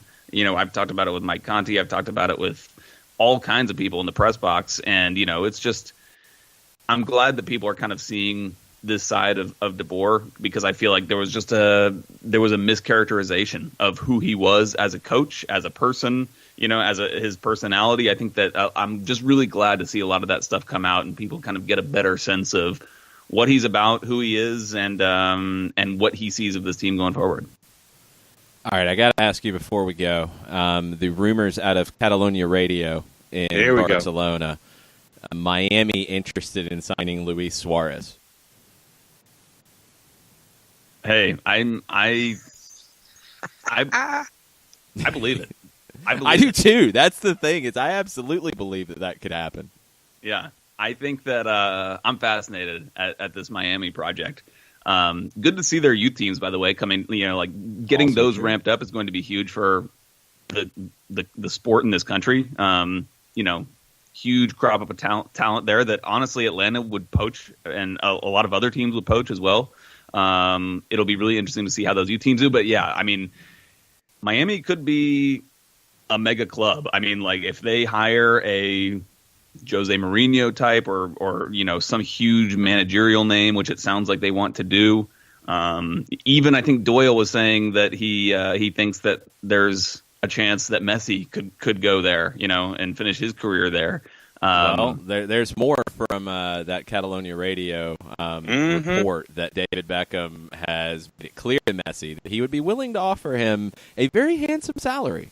Right. And you're probably talking according to reports out there on Suarez's contract, he's making, I believe, around $12 million a year. Your biggest salary in MLS has been in the 7+ range in the past. Giovinco was there, Kaká was there. That's to go up to, say, double it, go to 14. So you got to go to 14 to get Suarez. So you got to go to 15, 16 to get Messi. It's not ludicrous. Yeah, it's not impossible. I mean, hell, tons of guys in the NBA make way more than that. It's like for the global exposure that you get for something like that. I couldn't hold it against them if they want to fork over the money for it. Yeah, and it would be amazing to watch. Having those guys in the league would just be incredible. I don't know if I would want it for my favorite team in terms of just the overall philosophy of building the club, but I think that it will be entertaining as hell, and I can't wait for. I hope both of those moves happen. I hope they sign the best players possible. Yeah, I do too. I think it would be a great thing for the league to be in that conversation, and I truly believe that in 10 years, after we had a World Cup in this country again, and you had a Miami effect in the league, and other teams are then going to make some decisions, and I think you're going to start to see maybe some and we have charter flights get sold and charter flights and all of these things. I don't think it's crazy to think that MLS is going to be in the competition for some of these players at all, and at younger ages, and MLS can be that holy grail of being one of the biggest leagues in the world. I don't think it's crazy to think that in a decade. I really don't. Yeah, I know. I agree with you. And that's why, again, pay attention to the CBA that comes up, because I think that it is a piece in the puzzle that will lead on. Leads on to that. So it's going to be it's fascinating. I love this league. Yeah, it's about to get really fascinating. So. Buckle up, folks. It's going to be fun. What do you have coming up over at Dirty South Soccer between now and a trip to Charleston next week? Yeah, unfortunately, I won't be able to make the trip. Hopefully, we'll be sending somebody. If anybody, we're trying to figure out if anybody can or wants to go up there. I unfortunately have a Braves game. But yeah, we'll have typical Dirty South Soccer downtime content. Who knows? We might have a or we might have a dog cup voting competition thing. Who knows? Who knows what we come up with? We just have to figure that out eventually. we're still we feel like we just came off this stretch as well. This stretch of May, so we're kind of in a holding pattern now. But we have plenty to come. Everyone recovering from carpal tunnel syndrome. Yeah. Yes, recharge. The players were given 5 days off, so do what you guys need to do, and then we'll ramp it back up for. Hopefully we get more. Hopefully we get more transfer rumors. Like if Frank de Boer wants to keep stoking the flames with comments, then we'll take that. Yes. Yeah. What'd you make of that one before we wrap up? I thought that, Doug was the one who asked the question. He obviously referenced Anderson Asiedu's open roster spot when he asked the question, but the way I interpreted the answer was not that it was about Anderson Asiedu's roster spot. I think that it's going to be an interesting summer transfer window for Atlanta United. I think you're going to see outs and ins of pretty big players, I would say. Not that I have any information on this, I'm just speculating, but I just think that the time is set up for it. No, it's absolutely possible, and that's why I wanted to bring up the Miami stuff too, because you're going into a window with Miami active. You're going into a window with player contracts coming up at the end of the year, or going into option years at least, you would expect. Mm-hmm. You've got the Luciano Acosta stuff going on. You've got young players at the U20 World Cup for the U.S. that are going to be getting offers from clubs around the world. I think MLS will be in the business of this transfer window more than they have ever been before. This will be a crazy window, and I think Atlanta will be part of it. Yeah, I do too. I think it's going to be a lot of fun. You mentioned the U20 World Cup, and I got to say something I heard on the MLS podcast that they put out yesterday. They asked if Atlanta United would get its money back whenever they sell Barco. I heard that. That's a ridiculous question to ask. Of course they will. They're not. If they don't get it, if they don't get their money back, they're not selling them. I thought that was funny, but I wouldn't panic about discussions like that. No, when it's Paxton Pomykal is the player who will go first, and Ezequiel Barco's just okay. I got questions about that. Yeah. Anyway, Joe, we'll talk to you next week. We'll figure out, because schedule is going to be a little funky with a Tuesday game. Mike and I, along with Miller Pope, are driving over. It's just going to be fun road trip action. So I don't know what the schedule for us is going to be next week. So we'll figure it out to get you on with us at some point with whenever Braves schedule. Whenever you need. Well. I'm helter skelter all over the place as well. So we'll talk Shea Langoliers next time you're on. Right, exactly. Already done that this morning. That was fun. Very nice. Keep up the great work, Joe. We'll talk to you soon. All right, sounds good. Take care, guys. We're going to take a quick break. We'll be right back after this. As a business owner, you know that every year brings new challenges and opportunities. The success of your business demands expertise and focus. And Country Financial can help you keep that focus by helping ensure you have the right insurance protection in place to meet your goals. Jason Wright can help you create a customized insurance plan that has coverages designed just for your business. Give Jason a call at 678-568-6871 or reach him on Facebook at Jason Wright Agency. Coverages vary by state. Policies issued by Country Mutual Insurance Company, Bloomington, Illinois. Got issues with youth or high school sports? Positive Coaching Alliance can help. PCA is a national nonprofit working to transform youth and high school sports so that every child has a positive character-building youth sports experience. PCA provides live and online workshops to train double-goal coaches whose first goal is winning and whose second, more important goal is teaching life lessons through sports. PCA also has workshops for parents and high school student-athletes. For more information, please visit positivecoach.org. If you've been hurt in a car wreck, contact my friend Steve Apolinsky of Apolinsky & Associates.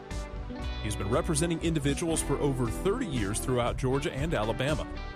Email him at steve@aa-legal.com or call him 24/7 at 404-377-9191.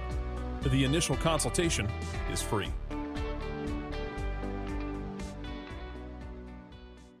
I adopted Bento in 2010 from a shelter. This cat makes me make art. He's always motivating me to draw pictures of him. He just is motivating artistically. He's my best friend, but a lot of people know him as Keyboard Cat. Keyboard Cat, YouTube star and shelter pet. Amazing adoption stories start in shelters. Start yours today. Visit theshelterpetproject.org to find a pet near you. Brought to you by Maddie's Fund, the Humane Society of the United States, and the Ad Council. Welcome back. Soccer Down here. Live for Tuesday Thoughts, June 4th. Got lots of Tuesday Thoughts for you guys out there. And, hey, it's Tuesday. You can take it wherever you want. If you want to talk about Miami, if you want to talk about Nashville tickets, which those have been released. The reactions on the Nashville ticket thing were really weird to me because it would be back-to-back comments. Somebody saying, like, oh, the pricing's really good. And somebody saying, oh, the pricing's really high. And I don't know how to feel about it. It looked to be pretty average for the league. I mean, they have your high end pricing. They have I think a $200 a game ticket that includes parking and food and beer and wine and alcohol and whatever you want there. Okay. So that's pretty cool. Then you got your $25 per game season ticket, and you have kind of like what Atlanta does, where the opposite end is the same pricing, but it's not a supporter's end. So looks like they've got flexibility to open up seats as well. I think their configuration at Nissan Stadium will be somewhere between 25 and 28,000. It Lower looks bowl like, from what they've released. Lower bowl, and I don't think they're doing the corners, or they're holding the corners for single game tickets or something like that, because it wasn't listed on the brochure that I saw posted. So somewhere between 25 and 28, and I would imagine, and I think it would make a lot of sense that when Atlanta goes up there and when Cincinnati comes in, that they would open the whole place. And I think just make it a big deal. That would be pretty cool and pretty special. How far is it between Cincinnati and Nashville? Oh, I was going to say it's 4 from here to Nashville. So little more than that. Yeah, I mean it would be in that vein. I don't think but it's I'm as efforting Google Maps here. Well, that's fine. I don't think it's quite as direct. It's probably the thing that makes it a little difficult. But for Cincinnati and Nashville, I think there's a little bit of spice there. So that could be a fun rivalry. And Nashville and Atlanta, I think you'll see lots of travel back and forth. At least Atlanta heading to Nashville, I think there will, and that will spark, I think, the Nashville side of it too. So I'm excited. I want to see what they do player-wise. I mean, when you've got Miami coming in next to you talking about Luis Suarez and then Messi in 2021, I don't know what that does in the Nashville front office and what that makes you think, but I will be curious to see how they respond. Nippert to Nissan is 275 miles. Okay, so over 4. Yeah, 4 hours, depending. 4.5 with bathroom breaks. Yeah. So it's not quite as bad as I thought. So yeah, I think I would plan on opening the full place for both of those, or at least opening another side of it to get it into the 50-ish or 45-ish type of range if you're Nashville SC. So keep an eye on Nashville. We'll see how their tickets go early on. Miami has not done anything on tickets just yet.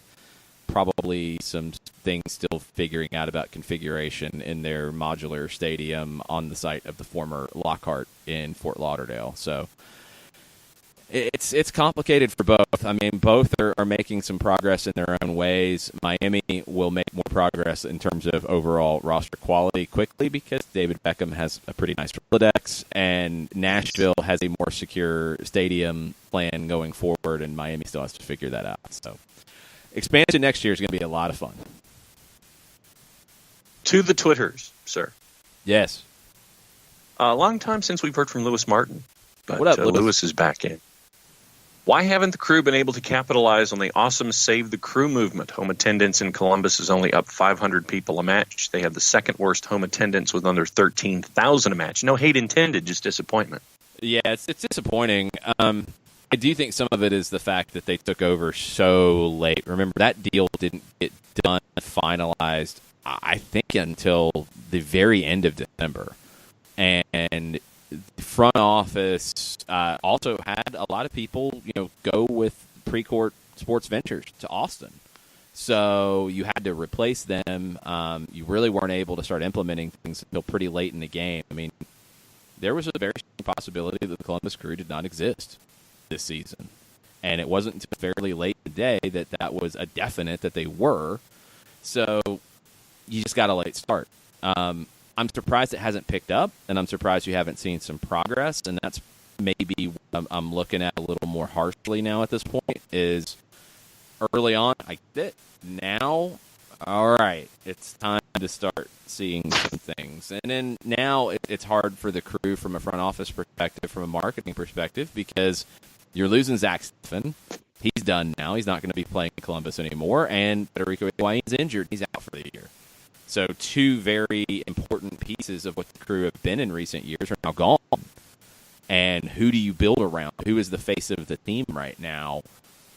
That's a big question mark. So I think they deserve, some time. Some of the statements, in my opinion, have been a little harsh when it comes to Columbus, but next year, need to see some progress. And then on the stadium front, when they get their downtown stadium, it can't be this. It cannot be like this. Or all of those comments about Columbus not being an MLS type of city are going to come back, and they should if things don't change when they move into a new stadium downtown.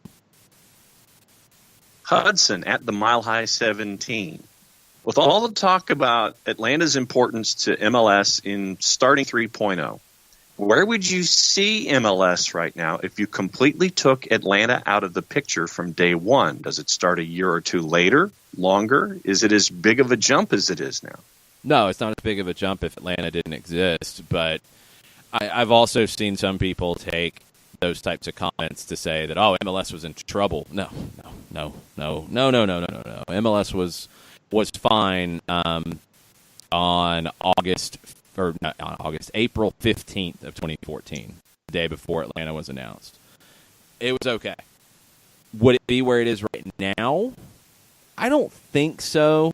I think now, 3 years in, you've seen some of the effect of what Atlanta United's done for the league. I think you're seeing it in Miami. I don't know if Miami is as aggressive as they are if you don't have Atlanta come in first. I don't think you see players like Kaku and Josue Colman sign with the league if you don't see Miguel Almiron and Joseph Martinez sign with the league. I don't think you're as far along, but I don't think you're in any kind of trouble either. And is there anybody else who would have taken it? Miami would have probably done that. If you just took Atlanta out of the picture and Miami comes in the way that they have for next year, I think it's realistic to say that Miami would then be that 3.0. I just don't know if it would be quite as big of a jump as Atlanta has taken the league. So Atlanta's definitely taken MLS to a different level. Miami is the other market that's not in the league today that can do that. I don't think there's another one out there. I think St. Louis is a great addition. I think Sacramento is a great addition. I think whether it's San Diego or Phoenix or Detroit, all potentially great additions to the league. I don't think they move that needle in a giant way like Atlanta did, and it's continuing to do so, and like Miami will. I don't think there's another market. I think if you're looking for that next jump, it's a team like the Red Bulls being more relevant in a major market. It's a team like Chicago being more relevant in a major market, and New England being more relevant in a major market. I think that is the one after Miami, after these other cities come in and strengthen the league from the middle. Those types of jumps are the ones that can kick the league up to another level. All right, let's see. Marshall Voigt has posted video of your debate with Nick Alifi about Imagine Dragons on Soccer Over There. Well, not really. But it's the video of Once Upon a Deadpool by Nickelback. Yes. Well, it's not by Nickelback. Nickelback is just what's being discussed. I thought Nick Alifi was very harsh to Imagine Dragons. And I'm not a huge Imagine Dragons fan by any stretch. But Nick Alifi wanted to cancel Imagine Dragons because they played at the Champions League final pre-show. Which, I mean, let's forget Imagine Dragons for a second. The fact that the Champions League final is taking its cues from the Super Bowl and doing what's like 7-8 minutes performance. Yeah. I mean, it was like a Super Bowl halftime in a pregame scenario. That's kind of crazy to me. It's just kind of weird that you're getting that. Could they've gotten a better group for a worldwide audience? Probably. You'd think. I mean, it's not, but this is the thing, and this is what I was trying to say last night. Like, it's not like Imagine Dragons are a pub band playing in front of 100 people every night. They have sold a bunch of records. Like, people like them. They're a big band. It's true. Could you have done something else? Sure. I mean, if you can get, I don't know. I mean, if you want to go bigger worldwide, because remember, it is the UEFA Champions League. If you can pay whatever it takes to get U2 to do it, that would be big. Shakira? She hasn't done anything in a while. I mean, U2 hasn't either. Coldplay would be in that boat, too. I don't know. You could go Shakira. I mean, honestly, complain, where Imagine Dragons are concerned, since I'm 107 years old, you would literally have to tell me a song or play it. But that would be for anybody, Dragon. John. So, I mean, you can't be in this conversation. You can't contribute. And that's why I laid out. So, okay, then if John Nelson is in charge of booking the pre-match entertainment for the Champions League, it would be somebody like a U2 or a Coldplay. Yeah, and those would be safe plays. And that's the other thing about it, too, is, I mean, Imagine Dragons is about as edgy of the safe plays as you can get. They did have a really good, I want to say it was Grammys or American Music Awards performance a few years ago with Kendrick Lamar that was really cool and completely unexpected. So maybe that's why I'm giving them the benefit of the doubt, because I still remember What would that. I know Kendrick Lamar from? Look it up. I'm not helping you with that. Okay. Just All look right. at it. Jeez. So sad. But that's why I'll give them the benefit of the doubt. But yeah, you're looking for something pretty safe for an event like this. You're not looking for the Justin Timberlake, Janet Jackson scenario again. You're not looking for somebody to lose their mind and start cursing on a live mic and all that. So U2, Coldplay would be very safe. Somebody in that realm is who you're talking about. So maybe they could have gotten Lady Gaga, and that would have been a big deal. That probably would have worked pretty well. And she's another former Super Bowl halftime performer. So there you go. Ryan Lee, at Ryan_P_Lee. So if Miles Robinson does eventually go to Europe, does that mean he would need to change his name to Kilometers Robinson? But that's really good though. I like that. Okay, and then we're already rebuilding at ATLUFC Stilly, getting into the discussion about how to change MLS All-Star. Skills challenge should be a requirement for every All-Star event. Also do it at the end of the year and have a few events. Futsal would be great, or a beach soccer game just for the players to mess around. No need to invite injuries. Don't do a beach soccer game. I remember Robert Edwards ending his career as an NFL player doing a beach football game. So, no, don't do a beach soccer Almost game. lost a leg. Yeah, because you can get some weird knee and ankle stuff. So I would vote against that one. It would be fun, but I would absolutely vote against that one. I wouldn't do a futsal game for the look. I would do it at the end of the season. I think the guys are done. They want to go home. And if you're a team that didn't make the playoffs, then you're hanging around doing whatever for a month until you get there. That's why I think the Pro Bowl kind of is an afterthought for the NFL at this point. You do it mid-season, but you just make it fun. I would do a futsal game or an indoor game, but I would do it for Legends and do it at whatever arena. So if you're doing an All-Star game in Atlanta, for example, or no, we'll do this one in Orlando this summer. So you're going to play the game, East versus West, Amway at the stadium. You're going to have Amway the night before for a Legends game. You can do your skills competition inside Amway in an arena setting. That would be a lot of fun. And you do your homegrown game as well at the stadium. All that's good. All that's good. You can have fun with it. You can still do all your sponsorship activations. You can still do all of your State of the League addresses and all those kinds of things. But up the fun quotient, decrease the kind of competitive, kind of not quotient that doesn't really benefit you in any way. Percy Herrera did see the MLS Buzz retweeting of the Luis Suarez to enter Miami. Yeah, that we talked about last night on Soccer Over There. That's going to be interesting to keep an eye on. Just the fact that it's being talked about and it's being talked about by a credible reporter in Spain definitely warrants attention. So stay tuned, and we'll keep you posted as best we can. Things done got crazy when it comes to Miami. Daniel Price. We have a lineup for the USU 20s. They kick off at 11:30 on FS2 and NBC Universo. Here is your lineup. Brady Scott in goal, Sergino Dest, Chris Gloucester, Chris Richards in the back, along with Abubakar Keita, Sebastian Soto up top with Tim Weah. Midfield, Paxton Pomacall with the captain's armband, Brandon Cervania likely in a holding role, Conrad De La Fuente, and Richie Ledesma round out your lineup. All right, so let's see. Daniel Price, Joseph wins MLS Player of the Week. How long till the hate comes in? It already happened, I'm sure. There's really not much of an argument, though. I mean, he had 4 goals in the week.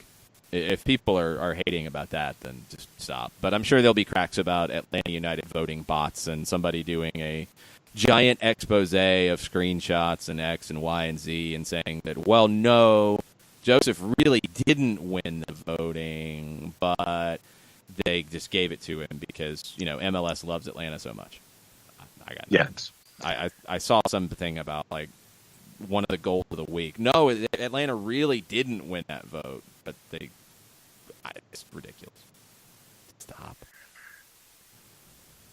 Tafka, help me out here. I can understand why Toronto might want Omar when you can get him for near free, but why in the hell is he called up for USMNT? He hasn't been, quote, end quote, good since 2014-15. It's a major snub for more deserving players. Robinson, even if he's okay, he's 30. Are we really buying that he'll have a sustained resurgence for the next 3 years, i.e. 2020 World Cup?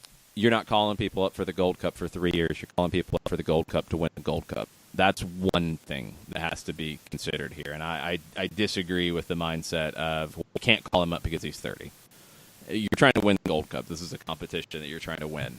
Friendlies after the Gold Cup, different conversation. When you get into CONCACAF Nations League, different conversation, and I'm with you. But right now, if you feel like he's one of the best center backs, that's who you're calling in. I don't think he's one of the best center backs. I think Miles Robinson and his performance has been far better, and he should be called in. He doesn't have that experience. Miles has been a late bloomer. Miles doesn't have national team experience in these environments, and Omar Gonzalez does, and that does mean something. That does count for something. But that's why I was a little baffled as to why Miles wasn't even brought into camp this week. That's the part that I'm not a fan of, is even if all right, I'm not going to put him on the Gold Cup roster, he's going to go train with the U23s, or he's going to go back to Atlanta, I still would want to bring him into this camp and have him train next to Omar Gonzalez, next to the rest of the center back core, and see what I have. I think it's a wasted opportunity. You might not take him because he hasn't played in a Gold Cup, he hasn't played with the senior national team before. I can buy that. That's fine. But I think you wasted the opportunity to take a look by not bringing him into camp. And that's the catch-22 in all of this. It's like, how does he get experience if he doesn't get exposure? But how do you get exposure if you don't get experience? Well, you got to pick it. I mean, you don't just throw the guy into like a Gold Cup final and say, yeah. No, but what I'm saying is you're kicking your idea of kicking the tires with just bringing it to practice. John, but these are two different things. To say the experience thing, it's not like there were opportunities to bring him in before. Like, let's be fair here. Like, you weren't bringing Miles Robinson into the senior national team last year. You weren't bringing him into the senior national team in January. And you weren't bringing him into the senior national team at the end of March. So there was no opportunity before this to bring him in. So that part's thrown out. Could you have brought him in to look at him in training? Yes, and that's what you should have done. But It's not like they haven't given him opportunities that he should have had before this to be in a different position. That part's just not true. No, my whole point is to have brought him in just to bring him into practice, to kick the tires on him, to see what you have. That was my whole rationale here. You bring him in just because you're probably going to want to bring him in later. You bring him in even if you're not going to put him on the Gold Cup roster. I think the week would have been good for him to be there. Unless, and we don't know, I mean, maybe it could have just been a situation where Berhalter said, look, I've seen plenty. I know I'm going to call on him in the CONCACAF Nations League. I know he's going to be a big part of the U23 squad. I know he just played a ton of minutes. And go rest. Maybe that's the case. I hope that's the case. Otherwise, I feel like you wasted an opportunity here. Daniel Price. So what do y'all think MLS should do to be taken more serious of a league? How do they show the rest of the world that we're a contender? Hashtag Tuesday Thoughts. So I'm going to assume what MLS should do to be taken more seriously by the rest of the world. Because more seriously could go a lot of different directions. But if we're going to go the rest of the world, sign Luis Suarez is one. Also, at the next opportunity to sign a player before they get to 30 in that type of vein, like a Antoine Griezmann. Yep. James Rodriguez. Yep. And to continue along the path that you're on and bringing top South American talent through. I mean, for me, some of it is just attrition. Like, MLS financially is good. Soccer United marketing helps with that, obviously. But when you're talking about Orlando selling 10% of their club last year at a valuation overall of close to $500 million, when in 2015 when they started, I think they probably were announced in 13, if I remember correctly, or maybe 12 even. They probably paid 50, 60 million to come in, maybe 70, and it goes up to 500 that quick. Money's good. Checks are clearing. People are getting paid.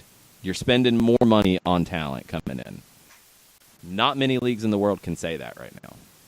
And the ones that are having all kinds of issues about, well, the big teams don't want to be part of it. They want to do their own thing, and how are you going to manage that?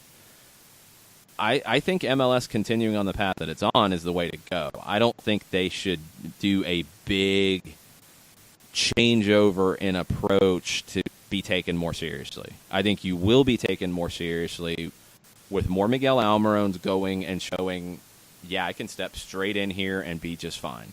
More Alphonso Davies going at young ages. More American talent at young ages going over and doing well in Europe. More players saying, you know what, I'd rather go to Major League Soccer than go to France. And I think definitely MLS is at a different level than the Australias, the Japans, the Chinas, the Middle East. I think now, and people not everybody wants to talk about it and give it credit, but MLS is not the retirement league that it once was. Does that mean you're not going to sign a Zlatan when you can sign a Zlatan? No, because he's contributing. I mean, he's playing and he's scoring goals. That's what he's there to do.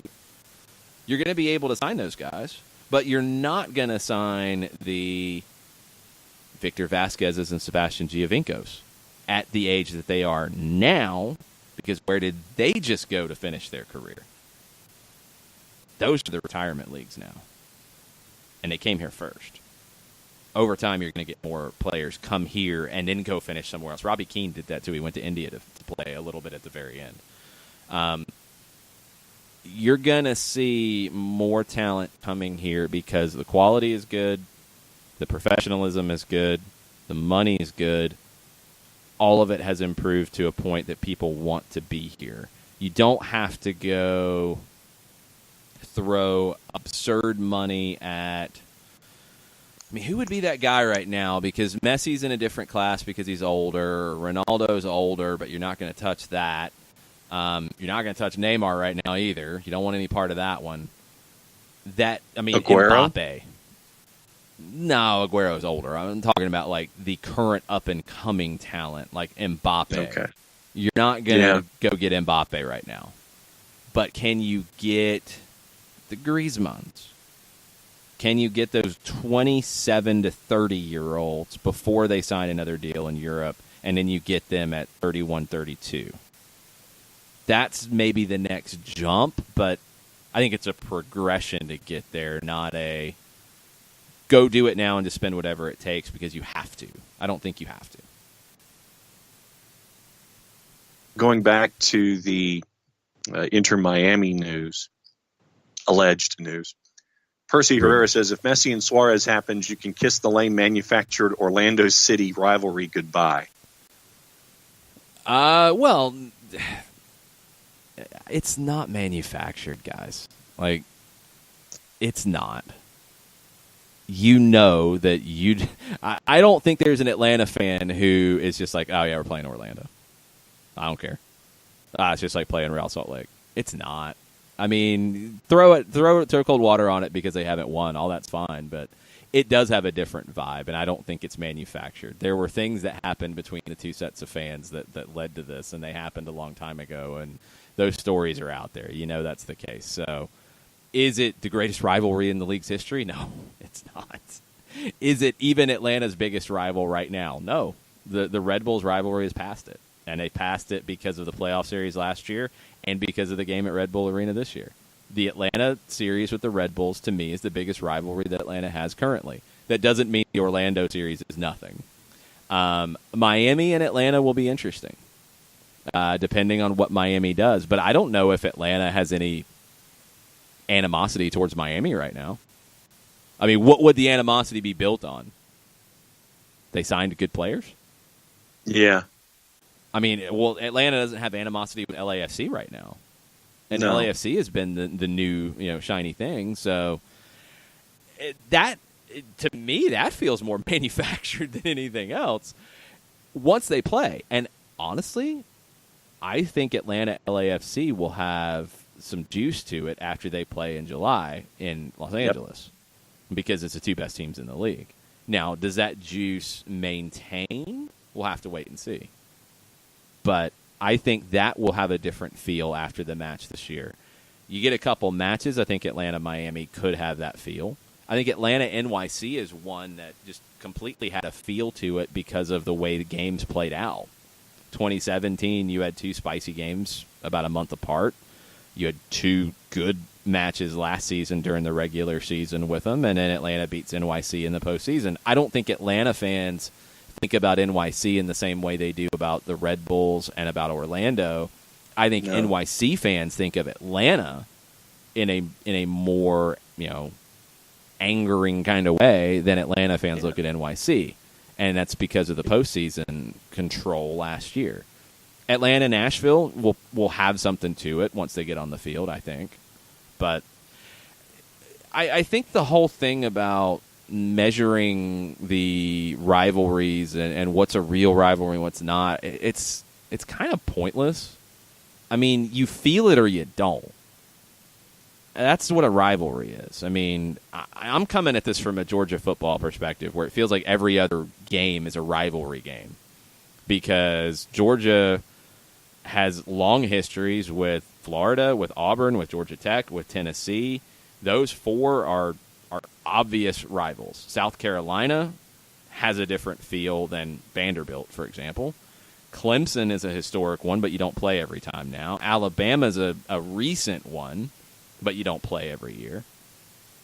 It feels like every other week is a rivalry game for Georgia, and they all have different meanings to different people. Like I have more animosity towards Tennessee because when I was at Georgia, couldn't beat Tennessee. I remember when Georgia beat Tennessee for the first time in like 10 years. That was a big deal. I don't have as much animosity towards Georgia Tech. Some people, it's the other way around. Rivalries are how you feel about it. So if people think Orlando's a rival, like it has a different feel than just your average game to me, and I would consider it a rival, but is it the end-all be-all? No. The Red Bulls series has become that, and I think LAFC this year will have that. I think Seattle even has some animosity, which is kind of interesting. Will Miami? We'll have to wait and see. But I think people get really bent out of shape when things are called a rivalry and they disagree, and I don't understand that. If it is, it is. If it isn't, it isn't. Like, if some people think it's a bigger deal than others, rivalry it is what it come is. at you from different places and different locations, and it's different to the individual. It's a feeling, and if you don't have that animosity towards Orlando, I don't think it's your average game. I really, truly don't, and I think people are probably fooling themselves if they think that it is. If you think Orlando, if you look at the Orlando game just like you do Colorado, I don't think that's true. I don't. Is it Seattle-Portland? No, it's not, because you haven't had the adversity on the Atlanta side of it yet. Orlando hasn't won yet, so it has a different feel. If that series becomes more even, then I think Atlanta fans are talking a little differently. But Red Bulls has become a rival because of the matches on the field. NYC to a lesser degree. I think LAFC will this year. I think Seattle will kick up another notch because there's animosity there. Portland has potential for that as well. Toronto's always had a little bit different of a feel. Like Atlanta, Toronto's felt differently than Atlanta, Montreal. All those are fine. You're 3 years in. Things will change. In 5 years, we'll probably be talking about something different. Kefsey, who scores first? Parkey pushing into the box from the wing, Brecken, or a center back on a set piece? Robinson on a set piece. Yeah, I was thinking LGP. Well, he's got goals. Like I think the question is who scores first out of who hasn't scored. Oh, okay.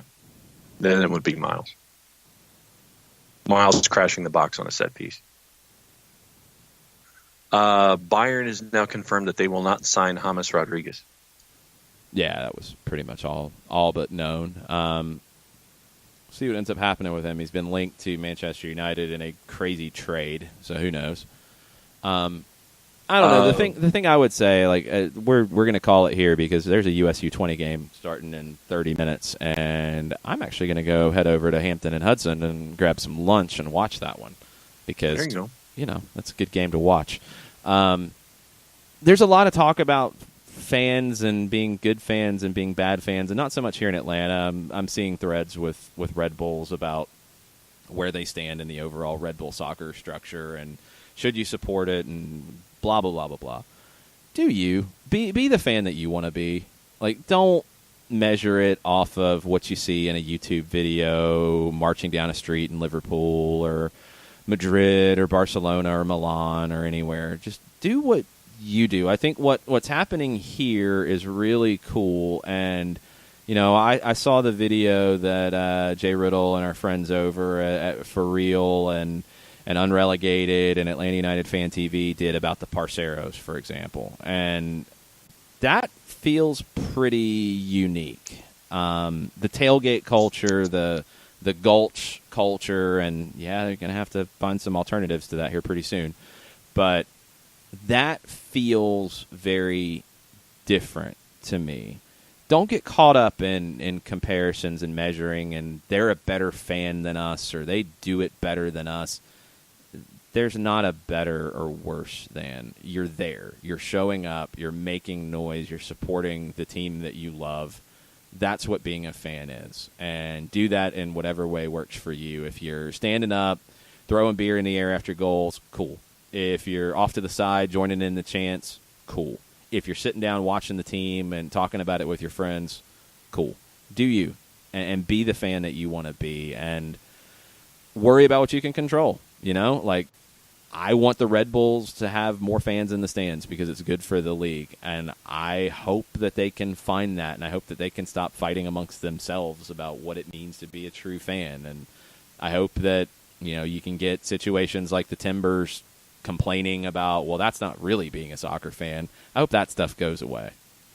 What's happening in Atlanta, what's happening at lower divisions, and what's happening around the country in different pockets, I think we're figuring out that you don't have to do it like somebody else. You can take things that you like from the Argentine culture or the Colombian culture of how they are fans and make it fit in your scenario and in your city. And what's happening here is pretty cool with that. And don't ever feel like that's not the case. So be the fan that you want to be, support the game the way you want to support it, and don't listen to people who tell you that you're doing it wrong or that you're not doing it the right way or you're not authentic or you're plastic or any of that type of nonsense. That's the stuff that hurts soccer in the United States. Grow it, love it, support it, enjoy it. I'm going to enjoy some USU 20 action here in about 26 minutes. I'm going to enjoy watching Ezequiel Barco with Argentina here in a few hours as they play Mali in 2:20, I believe. I think that's another FS2 game. Yeah. So lots of good action on the TV today. We will be back later tonight with a Women's World Cup preview, probably 8 o'clock kickoff, but stay tuned on that. We'll get you set for the tournament. If you can't join it live, you can listen to it later. Tournament starts on Friday. U.S. start on Tuesday. All kinds of stuff going on over the next few Club weeks. announcement in Orlando happening fairly soon. And we don't know what it is, so stay tuned on that one. There was talk about potentially selling more of the club? Is it that? Is it naming rights to the stadium? Who knows? We'll find out. Lots of good things happening around the game, around the country. We'll continue to bring more of it to you tomorrow morning, 9 o'clock. Join us then. Much plati, y'all. Much plati.